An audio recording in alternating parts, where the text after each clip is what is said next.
उस्मान वको जी लाश मथा पुलिस एहलकारन जी झुमरी वारी जी वीडियो है वह वायरल थी वही है।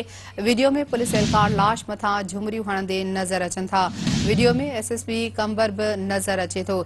यह अहम खबर नाज़रीन सां शेयर कयूं पिया। कंबर वेझो मुक़ाबले में मारिजी वियल धाड़ेल उस्मान वको जी लाश मथा पुलिस एहलकारन झुमरियूं हयूं आहिनि, जंहिंजी वीडियो वायरल थी वही है। नाज़रीन खे ॿुधाईंदा हलूं त वीडियो में पुलिस एहलकार लाश मथा झुमरियूं हणंदे नजर अची रहा आहिनि। वीडियो में एसएसपी कंबर नजर अचे पियो। यह अहम खबर अवां सां शेयर करे रहा आहियूं त कंबर वेझो मुक़ाबले में मारिजी वियल धाड़ेल उस्मान वको जी लाश मथा पुलिस एहलकारन जी झुमरियुनि वारी वीडियो वायरल थी वही है। वीडियो में पुलिस एहलकार लाश मथा झुमरियूं हणंदे नजर अचन था। अवां खे ॿुधाईंदा हलूं त वीडियो में एसएसपी कंबर भी नजर अची रहा है।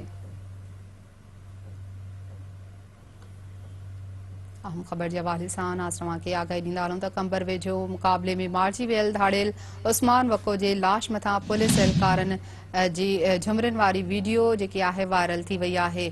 इन हवाले से तफ़सील मालूम कयूं था कंबर मां सिंध टीवी न्यूज़ रिपोर्टर रहीम मंगी खां। रहीम मंगी, छा तफ़सील आहिनि? वीडियो वायरल थी वही है पुलिस एहलकारन जी झुमरियुनि वारी। जी, पुलिस सां मुबैना मुक़ाबले में मारिजी वियल बदनाम धाड़ियल उस्मान वको जे लाश मथां पुलिस एहलकार झुमरियूं हणी रहिया आहिनि ऐं अहिड़ी वीडियो वायरल कई वई आहे।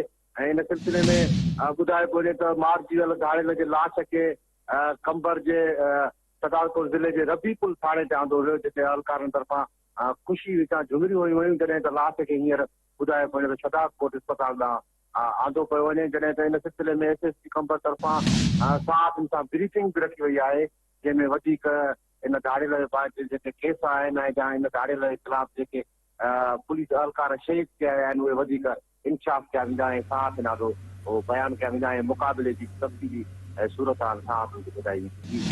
ठीक है, वॾी मेहरबानी रहीम मंगी अपडेट करण जे लाइ।